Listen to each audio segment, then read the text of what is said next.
queria falar com vocês hoje num texto de 2 Pedro. Nosso tema é crescendo em piedade. Estava pensando um pouco sobre crescimento essa semana. Ainda ontem a Paula postou uma fotinho da Alice querendo ser adolescente, tão fofinha, né?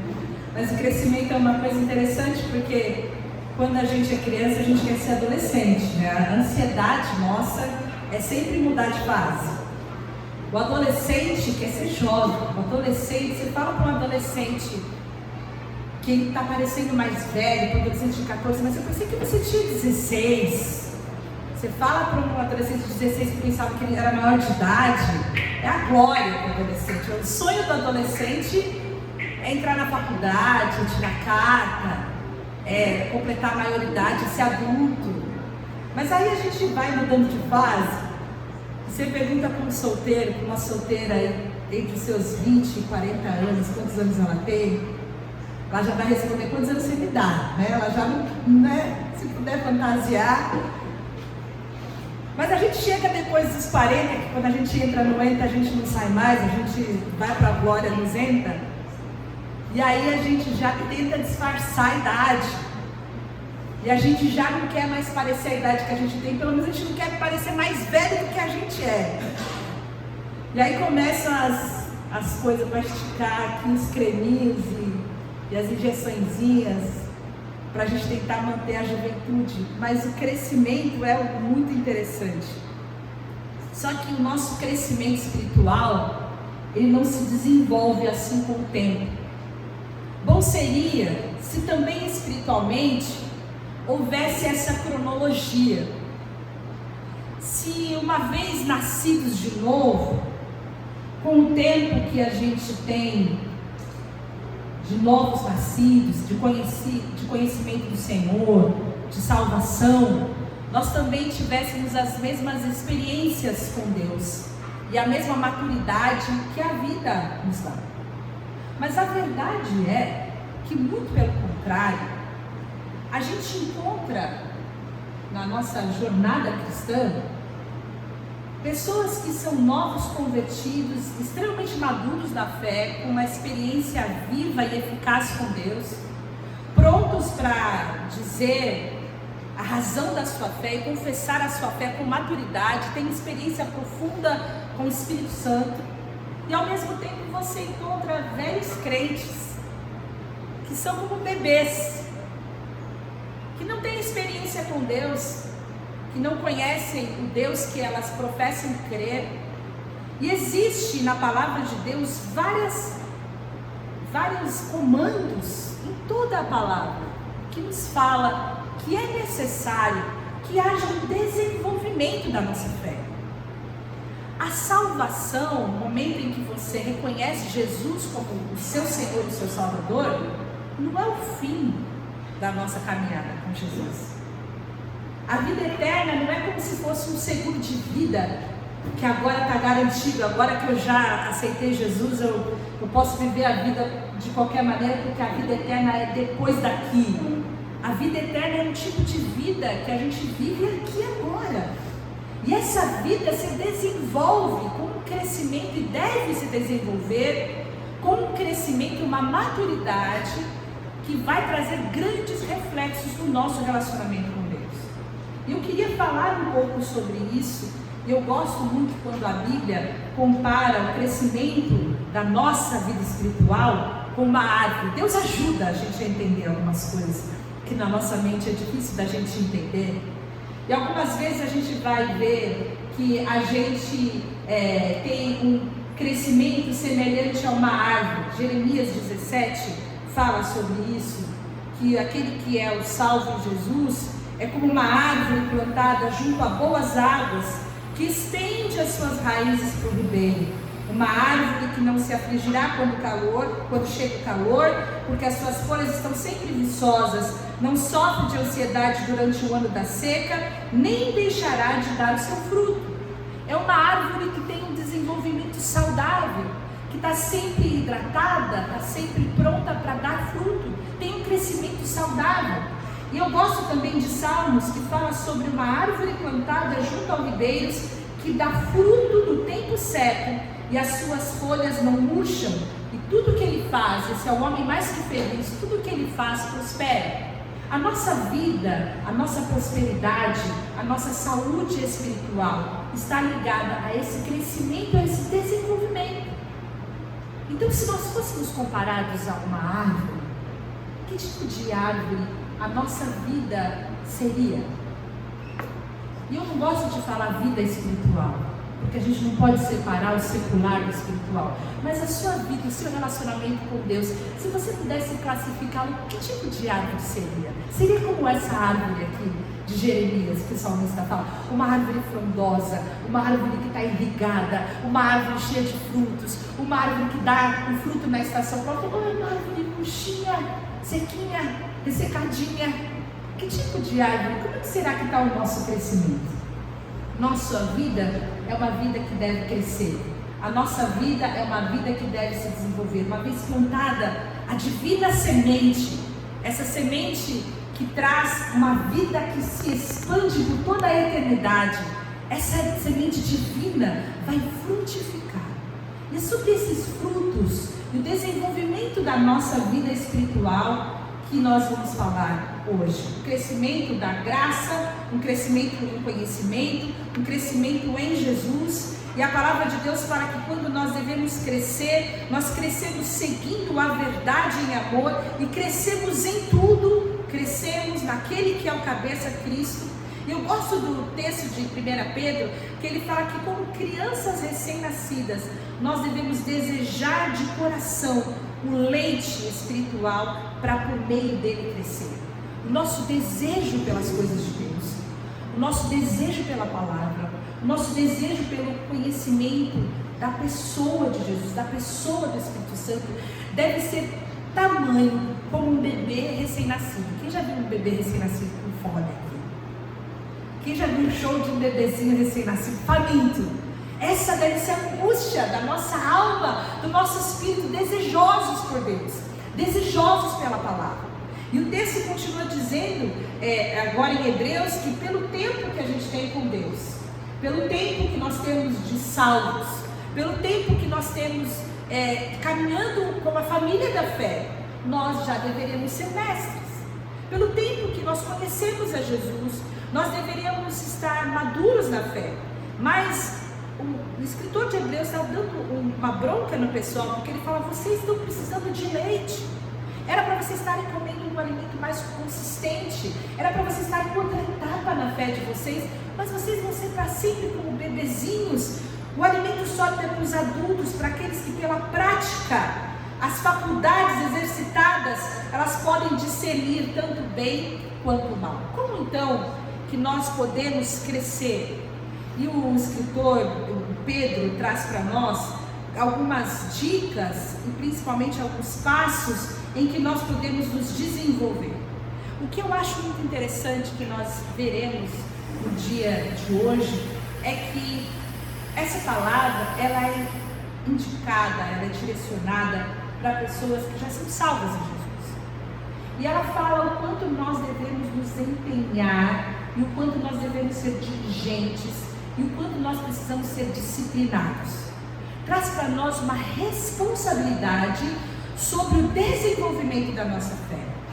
O desenvolvimento da nossa vida espiritual não é do tipo, deixa a vida me levar, a vida leva eu.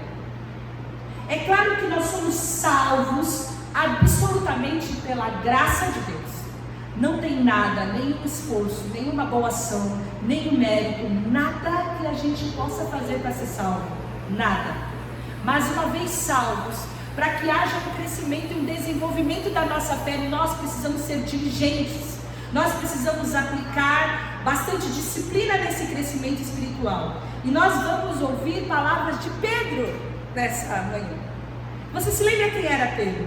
Aquele sujeito que era impetuoso, aquele sujeito que era o primeiro a falar, que pegava a espada para cortar a cabeça de quem era contra as ideias dele, que queria levar Jesus.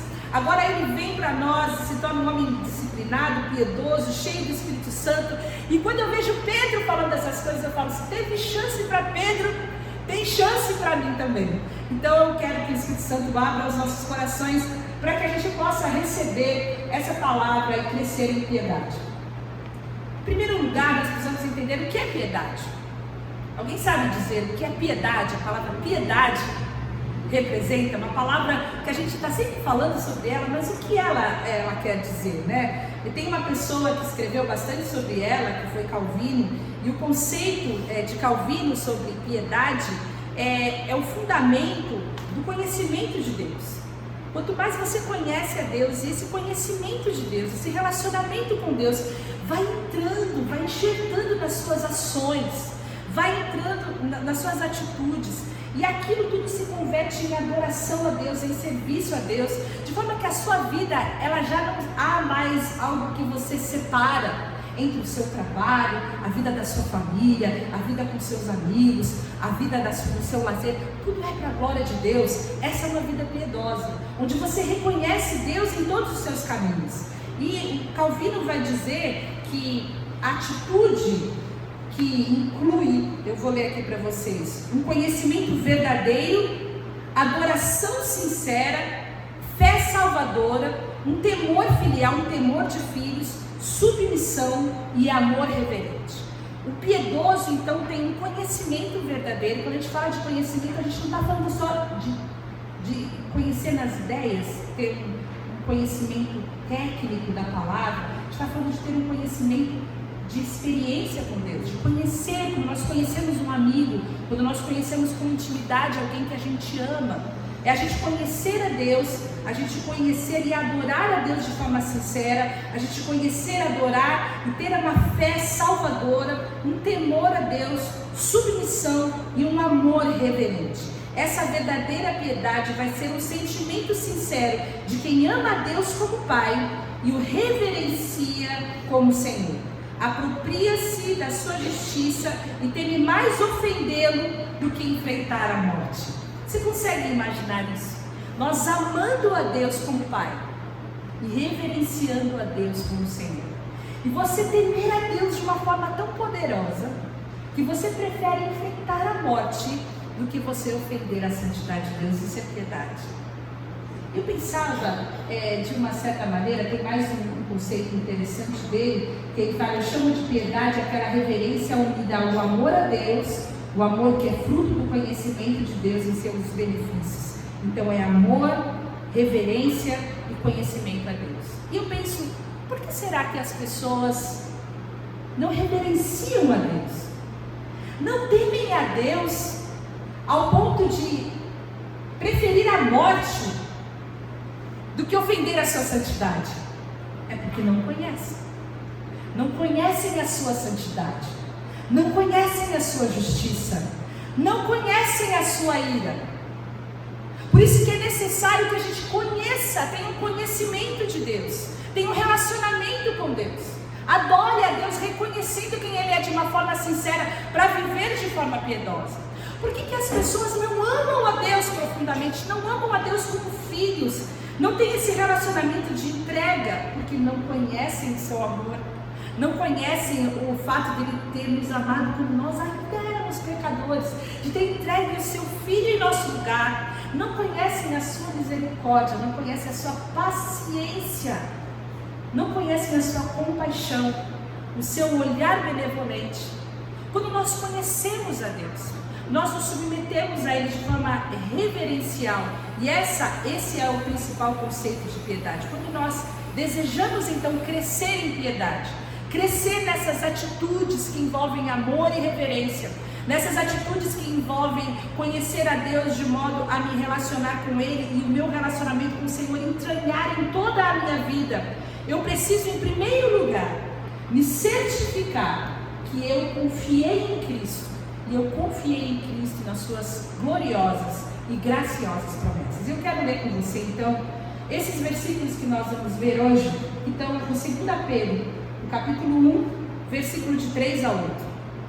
Seu divino poder nos deu todas as coisas de que necessitamos para a vida e para a piedade, por meio do pleno conhecimento daquele que nos chamou para a sua própria glória e virtude. Por intermédio dessas, Ele nos deu as suas graciosas e preciosas promessas, para que por elas vocês se tornassem participantes da sua natureza divina e fugissem da corrupção que há no mundo causada pela cobiça. Por isso mesmo, empenhem-se para acrescentar à sua fé a virtude o conhecimento, ao conhecimento o domínio próprio, ao domínio próprio a perseverança, à perseverança a piedade a fraternidade, à fraternidade o amor. Porque se essas qualidades existirem e estiverem crescendo em suas vidas, elas impedirão que vocês, no pleno conhecimento de nosso Senhor Jesus Cristo, sejam inoperantes e improdutivos. Você já se perguntou por que as pessoas não estão em massa, aglomeradas nas igrejas? Por que existem cadeiras vazias? Estão só aqui. Outro dia a gente voltava, algumas semanas atrás, do litoral, e a gente voltou perto do horário do culto. Vocês sabem que tem muitas igrejinhas, não sei se vocês já fizeram esse caminho, são muitas igrejinhas. Tinha algumas igrejinhas com cultos com 2 pessoas, 3 pessoas, uma fileira. Muitas igrejas absolutamente vazias, com algumas pessoas ali. Eu me perguntava, por que quando a gente se depara com um Deus tão maravilhoso, que oferece perdão completo dos pecados, vida eterna, nos liberta da lei, da religiosidade, de uma vida de meritocracia, nos salva pela sua gloriosa graça, oferece bondade e misericórdia para nós todos os dias, um Deus paciente, um Deus manso, que nos dá vitória contra o pecado, que nos dá vitória contra o mundo, que nos dá uma vida eterna em sua presença, uma vida gloriosa, que nos fez reis e sacerdotes.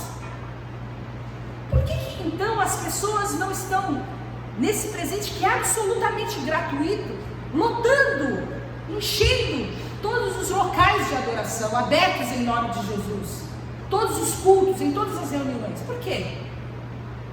Existe algo melhor para ser feito do que estar em adoração, do que ouvir a palavra, do que estar reunido em nome de Jesus? Existe algo que é respondido por Paulo em 2 Coríntios 4,4, que fala que o Deus desse século cegou o entendimento daquelas pessoas que não creem, que são os incrédulos, para que não vejam a luz do Evangelho da glória de Cristo, que é a imagem de Deus.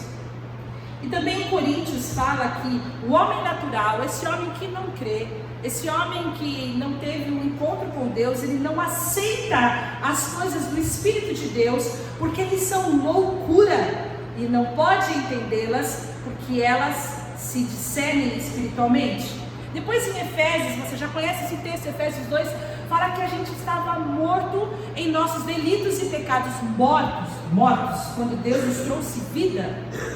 O que eu quero dizer com isso é que se você em algum momento confiou em Jesus, se em algum momento você começou a crer em Jesus, se os seus olhos espirituais foram abertos e você olhou para Jesus e falou: Jesus é o meu Salvador, Jesus é o meu Senhor, Jesus morreu na cruz para me substituir. Aquele local era meu lugar, aquele sangue derramado era o meu sangue, aquele sangue derramado me justifica de todo pecado, e agora por causa dessa justificação eu posso ter comunhão com Deus. Se você crê nessa verdade, você só pode crer nessa verdade porque o Espírito Santo tocou você. Você só pode crer nisso porque de alguma maneira Deus misericordiosamente abriu os seus olhos cegos para que você pudesse ver, trouxe vida para você quando você estava morto. E essa é a primeira importante mensagem desse texto, que nós não podemos crescer em fé até que nós tenhamos recebido essa fé de Deus. Não existe nenhum tipo de relacionamento com Deus, nenhum tipo de nova vida, nenhum tipo de esperança sem essa fé recebida da parte de Deus. É a vida que Jesus Cristo nos dá, que nos possibilita viver com Ele e ter um crescimento espiritual. Sem essa vida, não há possibilidade de crer. O mundo, ele vai ser dividido entre aqueles que creem e aqueles que não creem. Ao longo da nossa vida, você vai dividir brancos e pretos, ricos e pobres, flamenguista e corintiano, você vai dividir esquerda e direita, você vai fazer várias divisões. Mas no final de todas as contas, lá na frente, toda toda a humanidade vai ser dividida em dois grandes grupos: os que creem e os que não creem, os que receberam a vida, os que receberam essa iluminação, os que os olhos foram abertos e os que os olhos não foram abertos. Você consegue entender isso? Então, quando você recebe essa fé, essa grande graça de receber a vida de Deus, esse tipo de vida, esse dom de Deus, sobre essa vida vão ser construídas as virtudes que nós vamos ver assim. Mas essa fé é a fé que nós recebemos gratuitamente de Deus pela graça. É por causa dessa fé e dessa graça que nós somos salvos. Aliás, essa fé, o firme fundamento, é o primeiro versículo desse capítulo. Simão Pedro, servo, apóstolo de Jesus, ele fala o seguinte: aqueles que mediante a justiça do nosso Senhor, Deus e Salvador, receberam conosco uma fé igualmente valiosa. A fé nós recebemos e ela é o fundamento essencial para que a gente possa conhecer a Deus, para que a gente possa reverenciar a Deus, para que a gente possa amar a Deus. É a fé. Então você não tem como crescer se você não crê. Você não tem como se empenhar se você não crê. Você não tem como viver uma vida com Deus se você não crê. Mas se você crê, e se um dia os seus olhos foram abertos, e se um dia você foi iluminado pela luz do Evangelho, e você foi salvo pela graça, então você tem uma responsabilidade com Deus de trabalhar a sua salvação. E é isso que nós estamos vendo aqui. Mas você precisa, em segundo lugar, manter uma motivação correta. Crescer para quê? Porque se você olha a salvação como um seguro de vida, tá bom, né? Já tá bom, já tô salvo, tá garantido, mas tá garantido mesmo. Se eu morrer aqui, atravessar a rua aqui, é céu, certeza é céu. Tem gente que para eles é isso, que a vida com Deus é só uma grande oportunidade para uma vida além daqui. E eu quero, infelizmente, dizer para você que isso não é a fé salvadora. Isso é uma fé falsa, oportunista. Isso é uma mentira. É esse tipo de fé frágil que faz com que as pessoas estejam aqui, depois elas fazem uma outra profissão de um outro tipo de fé, e elas saem de lá e vão para uma outra religião, porque na verdade elas estão só procurando se safar. Isso não é fé. Fé é um relacionamento com Deus Todo-Poderoso. E nós precisamos manter uma motivação certa. E Pedro vai dizer o seguinte, o versículo fala: por intermédio dessas grandiosas, preciosas promessas, por intermédio destas, Ele nos deu as suas grandiosas e preciosas promessas para que por elas vocês se tornassem participantes da natureza divina e fugissem da corrupção que há no mundo causada pela cobiça. Pedro traz para nós a responsabilidade dessa fé. Quando Deus traz para nós essa fé, Ele não está querendo só salvar a gente do inferno. Ele está nos tornando participantes da natureza divina. Ele está trazendo para nós um novo jeito de viver, um novo jeito de pensar, um novo jeito de amar, um novo jeito de perdoar, um novo jeito de comungar, um novo jeito de partilhar, um novo jeito de se divertir, um novo jeito de você cuidar das suas finanças, um novo jeito de você se relacionar no seu trabalho. É uma nova vida que se estende e se ramifica em todos os meandros. É você ser participante da natureza divina com poderosas e grandiosas promessas. E essa deve ser a motivação correta. Muitas pessoas chegam para Jesus porque querem de Jesus alguma coisa. Foi assim quando você lê os evangelhos. Muitas pessoas, multidões se aglomeravam. Eles queriam ser curados, eles queriam ser ressuscitados, eles queriam ver as maravilhas, eles queriam pão fresquinho, peixinho fresquinho. Mas aquela mesma turma, na primeira oportunidade que tiveram, foram aqueles que gritaram: crucificam. E quando nós entendemos que a multidão é muito diferente do que ser discípulo, nós também precisamos questionar se estamos nos relacionando com Deus com a motivação certa. Porque nos relacionar com Deus é nos relacionarmos como os discípulos de Jesus. Seguir a Jesus é seguir a Jesus com diligência, é abrir mão da nossa vida, é seguir a Jesus deixando todas as coisas para trás, é fazer dele nosso Senhor, fazer dele o nosso Salvador. E quando nós entendemos que nós precisamos fugir da corrupção que há no mundo, causada pela cobiça, nós entendemos que essa deve ser a nossa motivação correta. Viver para Jesus, viver para refletir essa natureza divina. John Piper fala que há uma fé falsa, que somente quer escapar do inferno, mas não tem desejo por Cristo. É uma fé falsa. Somente quer escapar do inferno, mas não tem desejo por Cristo. O motivo correto de nós crescermos na fé é desejar mais de Cristo. E a terceira motivo pelo qual a gente pode crescer é que nós precisamos nos empenhar. Para crescer, nós precisamos aplicar diligência. Nós falamos muito sobre isso aqui. Qualquer coisa que você quiser que funcione na sua vida, você vai precisar ser disciplinado, certo? Se você quiser falar inglês, se você quiser emagrecer, se você quiser fazer um investimento financeiro, se você quiser viajar, se você quiser fazer alguma coisa interessante na sua vida, em algum momento você vai ter que se direcionar e focar naquilo para que aquele objetivo seja conquistado. Sem esforço, sem diligência, sem empenho, nós não chegamos a lugar nenhum, certo? A gente concorda com isso? Isso funciona enquanto você tem 5 anos, você tem 10 anos. A partir daí, seu pai vai começar a dizer: não senhor, não senhora, não é hoje, não vai ter. E você começa a ter acesso à vida real e ver que para que você conquiste as coisas, você vai precisar ser muito diligente. A vida requer muito esforço, muita disciplina. Na vida com Deus, para crescermos espiritualmente também não é diferente. Por isso que Pedro aqui fala: vocês precisam se empenhar. Vocês precisam se dedicar. E essa palavra quer dizer, você precisa ir além. Você precisa dar um passo mais. Isso quer dizer que não importa onde você está na sua jornada com o Senhor, você também precisa continuar se empenhando. Ainda há um passo mais para você dar.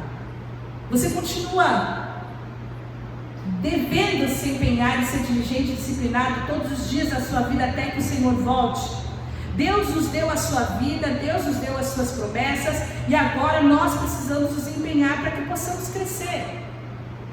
Carson vai explicar que o padrão bíblico não é que agora tudo depende de você, agora é com você. Não é isso, é já que Deus está poderosamente trabalhando em nós, já que Deus nos deu as suas gloriosas promessas, já que Deus nos deu a sua fé, já que Deus nos supriu em tudo que nós precisávamos com a sua graça para que nós fôssemos salvos, agora nós também devemos fazer a nossa parte. Agora nós não somos filhos mimados, que recebemos tudo de mão beijada. Nós já somos filhos, mas nós precisamos fazer a nossa parte. O crescimento espiritual envolve os recursos de Deus como base, mas também o nosso esforço responsável. Quanto que nós temos nos esforçado? Quanto que nós temos sido diligentes? Quanto que nós temos empenhado a nossa energia no nosso relacionamento com Deus? O nosso tempo. O nosso tempo é nossa nova grande moeda. Quanto do nosso tempo nós damos para o Senhor? Quanto que nós damos para o Senhor do nosso esforço mental? Nós damos o resto do nosso esforço mental? Quanto que nós nos aplicamos em abrir a Bíblia, em fazer um estudo bíblico, em ler um versículo, em você fazer uma cadência de versículos por temas? Quantas vezes nós fazemos isso? Quanto que nós temos nos aplicado em crescer no conhecimento e na palavra? Qual é a diligência que nós temos? Onde nós queremos chegar? Quais são os planos que nós temos para chegar? Quais são os problemas espirituais que nós temos, os pecados que nós precisamos vencer? Qual é o nosso plano para vencer isso? Porque nós temos planos para vencer tantas coisas que passam, que vão ficar aí. E isso que é eterno, nós vamos nos desenvolvermos espiritualmente para vencer. Se a gente está no piloto automático, se a gente não está aplicando com diligência aquilo que nós precisamos para crescer, nós não vamos chegar a lugar nenhum. Para crescer em piedade, então, Pedro vai dizer que nós precisamos crescer em 7 áreas. E essas 7 áreas são virtude, conhecimento, domínio próprio, perseverança, piedade, fraternidade e amor. Parecem palavras utópicas muitas vezes. Ou pode ser que você fale, eu tenho umas, mas não tenho outras. Será que eu preciso ter todas? Da onde saiu essa lista? Eu estava trabalhando naquela de Gálatas. Estava difícil aquele negócio, agora trouxeram outra. Como assim? Mas essa palavra é um fluxo do pensamento, entendendo que a fé vai gerar em nós essa virtude, vai gerar em nós uma excelência moral, uma consciência limpa de pessoas que deixaram o pecado e passaram a viver e seguir uma vida para ser como Jesus é. Não querem viver uma vida de guerra declarada por Deus, abraçados com o pecado, mas querem ser como Jesus, abraçaram a natureza divina, mas sabem que para isso precisam ter o conhecimento da palavra, precisam conhecer a Deus. E conhecendo a Deus e conhecendo a palavra, vão precisar de domínio próprio, porque o pecado está batendo na porta todos os dias. E como está batendo todos os dias, não adianta ter domínio próprio só, de vez em quando tem que perseverar. E se eu conseguir perseverar, então eu vou ver essa piedade vindo na minha vida e as atitudes sendo transformadas em amor e reverência. E quando isso acontece, o mundo vê. Porque o mundo vê Cristo quando a gente se move em amor, em fraternidade, em bondade, em generosidade. Nós entendemos então que a nossa vida precisa ser transformada. A nossa vida precisa ser uma vida mexida. E quando entendemos o que é cada um desses itens, entendemos que nós precisamos nos empenhar para sermos transformados. A virtude é essa excelência moral, é essa vida onde nós não queremos mais ser como nós éramos, mas nós queremos ser como Jesus é. Sabe, a gente vai passando muito tempo da vida da gente acostumado com alguns pecados. A gente se acostuma com orgulho, a gente se acostuma com ciúme, a gente se acostuma com a soberba, a gente se acostuma com autocontrole, a gente se acostuma com autocentrismo, a gente se acostuma com descontrole, a gente se acostuma com ira, a gente joga tudo no pacotinho do eu sou assim, esse é o meu jeitinho, e a gente vai permanecendo quem a gente é, sem que Cristo seja refletido nas nossas vidas. A excelência é você fazer aquilo para o qual você foi chamado de uma maneira exímia. É você cumprir de uma forma adequada qualquer coisa. Então, a excelência da faca é cortar. A excelência do músico é tocar. E a excelência daquele que foi chamado para ser conforme a natureza divina, qual é? Qual é a excelência moral? É isso que é. Nós precisamos nos empenhar para isso. E além disso, nós precisamos ter conhecimento. E não há como nós termos uma excelência moral sem termos o conhecimento da palavra de Deus, sem entendermos aonde a gente precisa crescer, sem entendermos quem é Jesus, quais são os princípios básicos da palavra, qual é o padrão de Deus para o seu relacionamento com os seus filhos. Mas além de tudo, a palavra de Deus é muito clara quando ela fala para nós: domine-se. Domine-se. Óbvio que o Espírito Santo vai nos ajudar, mas há uma responsabilidade nossa. Como que nós vamos parecer com Jesus se a gente está sempre sendo tão diferente dele? A culpa é da TPM, a culpa é do meu signo. É o ascendente do demônio do inferno. Olha, eu vejo um crente falando isso, misericórdia. Como que você vai crescer em fé se você põe a culpa na sua personalidade? Quando nós entendemos quem Jesus é, E o autocontrole, o domínio próprio, é realmente essa responsabilidade de você controlar os seus impulsos para você atingir um objetivo maior. Você consegue que a imagem de Cristo seja refletida quando você é pronto para ouvir, mas você é tardio para falar, tardio para xingar, tardio para cirar. Domine-se. Não adianta você ter o conhecimento da palavra se você não vai se dominar. Você está cheio do conhecimento da palavra, lendo 3 livros ao mesmo tempo, fazendo o seu jejum, fazendo, mas na hora que você explode, você entope tudo com a sua personalidade, a glória de Deus só por aqui. Deixe Cristo aparecer, caminhando pela vida, deixe Cristo aparecer. Domine-se. E junto com o domínio, aplique a perseverança, porque senão a sua vida vai ser como uma montanha russa. Poxa, mas esse aqui não era aquele irmão lá que estava dando testemunho outro dia? Como é que aquele irmão está? Pois é. Persevere. A perseverança é essa qualidade de você ser firme no meio do sofrimento, de você estar estável.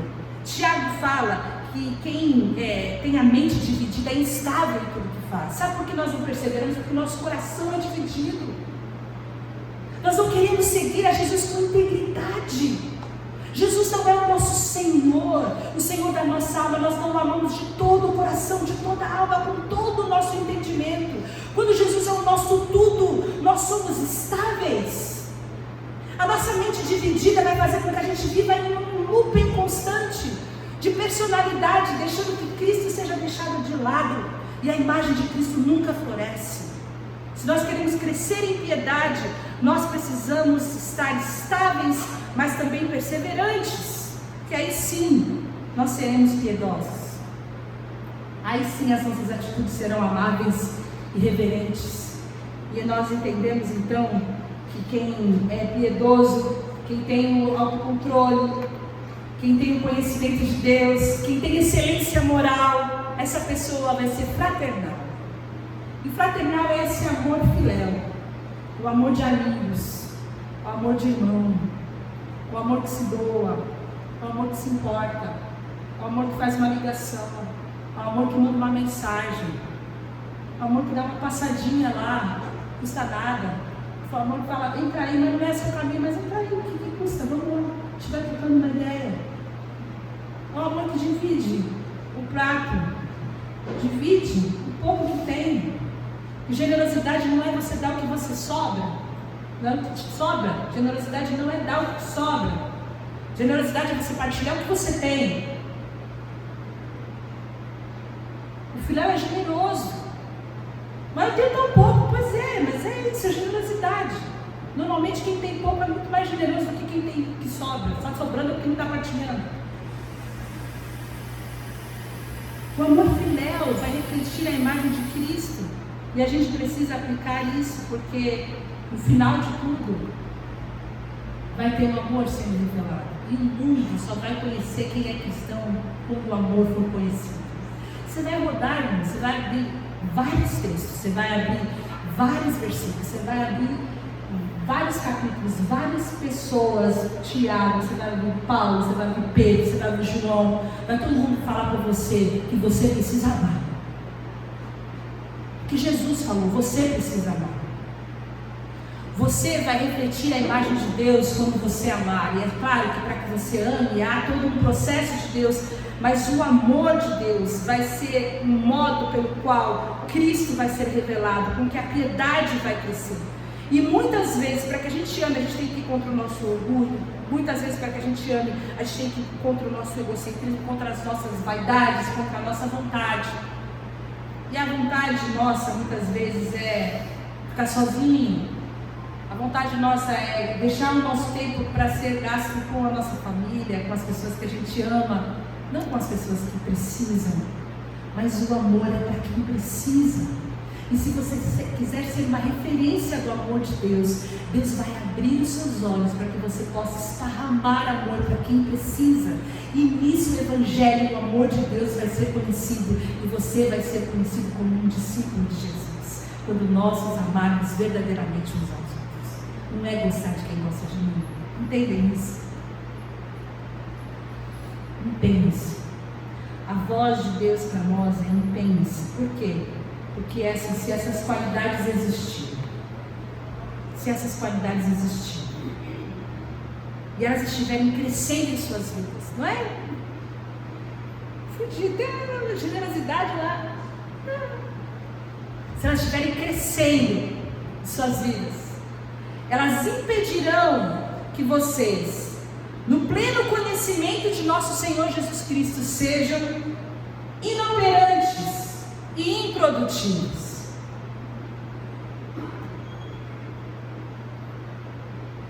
Inoperantes e improdutivos. Será que essa imagem reflete o seu relacionamento com Deus?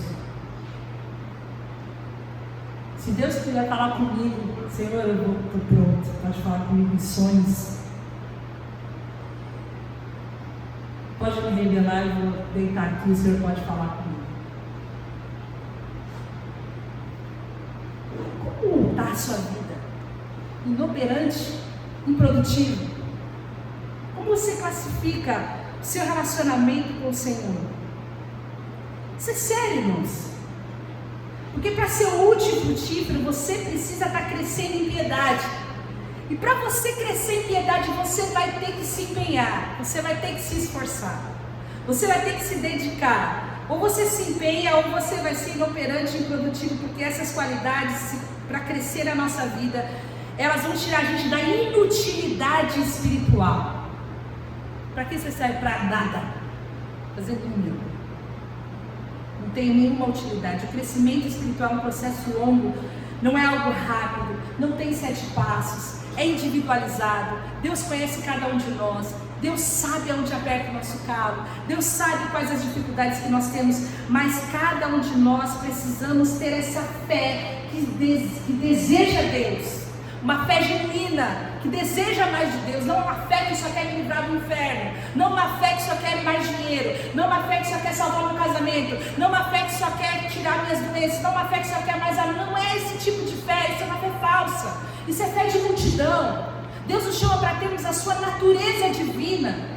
Deus nos chama para nos movermos na direção dele e nos empenharmos, e aí nós seremos capacitados, mas você precisa fazer a sua parte. Do que você precisa para viver uma vida útil e produtiva espiritualmente? Do que você precisa para ser usado por Deus poderosamente e fazer diferença onde você está? Do que você precisa para ser um reflexo do amor de Deus, um reflexo de fraternidade, um lugar onde a piedade de Deus é revelada, onde o conhecimento de Deus é vivaz, uma pessoa que tem excelência moral, que conhece a Deus, tem intimidade com Deus. A fé é uma fé eficaz, firme fundamento, persevera, se domina, reflete o amor de Deus com domínio próprio.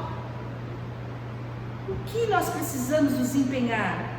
Mais virtude, mais excelência, mais domínio próprio, mais amor. O que nós precisamos? No que nós precisamos crescer? No que nós precisamos nos empenhar? Qual é o plano? Quando você quer alguma coisa, você faz o plano, certo? Viajar nas férias, você faz o plano. Qual é o plano? O que você pretende para você crescer? Porque todos os recursos, esse começa dizendo isso, as suas maravilhosas e graciosas promessas foram colocadas à nossa disposição. Todos os recursos, além da presença poderosa do Espírito Santo em nós, que fez de nós a sua morada, estão disponíveis para que nós possamos crescer e avançar na imagem da natureza divina em nós. Mas nós precisamos nos empenhar. E a minha oração é que o Espírito Santo fale no seu coração e incomode você, para sair dessa inoperância, dessa improdutividade, dessa inutilidade espiritual, e faça de você alguém útil, poderoso em suas mãos, alguém que quer crescer, que quer ser vitorioso, que quer avançar, que quer dar fruto para a sua glória, para que o nome de Cristo seja glorificado na sua vida, em nome de Jesus. Vamos orar. Senhor, nós pedimos pelas tuas misericórdias, que o teu Espírito Santo ache